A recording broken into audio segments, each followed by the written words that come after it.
তো ভিউয়ার্স দেখেন, আজকে আমি এই বাথরুমটি ওয়ারিং করলাম। তো এটি গিজার ছাড়া নর্মাল একটি বাথরুম, শুধু ঠান্ডা পানির লাইন হবে।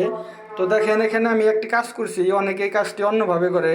তো এই যে আমি যে লাইনটা নামাইছি, এই যে দেখেন, এটা হলো শাওয়ার। এই যে শাওয়ারের চাবি এখানে, আর যে নিচে একটি ট্যাপ আছে। তো আমি এই যে ফল ছাদের উপর থেকে যে ঠান্ডা পানিটা এখানে ইন হয়েছে, তো এটা আমি এখানে কেন দিছি?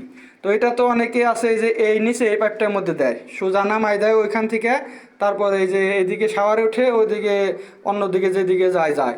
তো আমি এটা এখানে কেন দিছি? এটা এখানে দেওয়ার উদ্দেশ্য মূলত এটাই যে এখানে ফলসাদ থেকে পানিটা নেমে ওই নিচেরটায় আসবে, তারপরে ঘুরে এখান থেকে শাওয়ারে যাবে।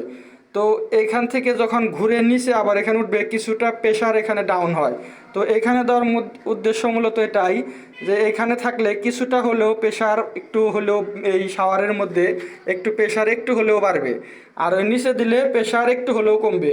তো এর জন্য আমি এই টেকনিকে কাজ করি। আমি যতগুলো বাথরুমে কাজ করি এভাবেই কাজ করি। এই যে দেখেন, ওই এই পাশে ডাবল আরেকটা আছে, সেটির মধ্যে আমি কী করছি, এই যে এটা ডাবলটা, এই যে এটার মধ্যে যে বাম পাশেরটা গরম পানি, ডান পাশেরটা ঠান্ডা পানি।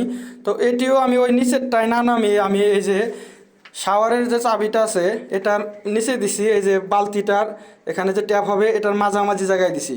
তো এটা আবার শাওয়ারের উপরে দিলে তো আর এই চাবি কাজ করবে না।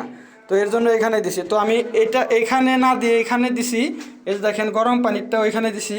তো এভাবে কাজটা করলে আমি মনে করি যে শাওয়ারের প্রেশার একটু হলেও বেশি থাকে।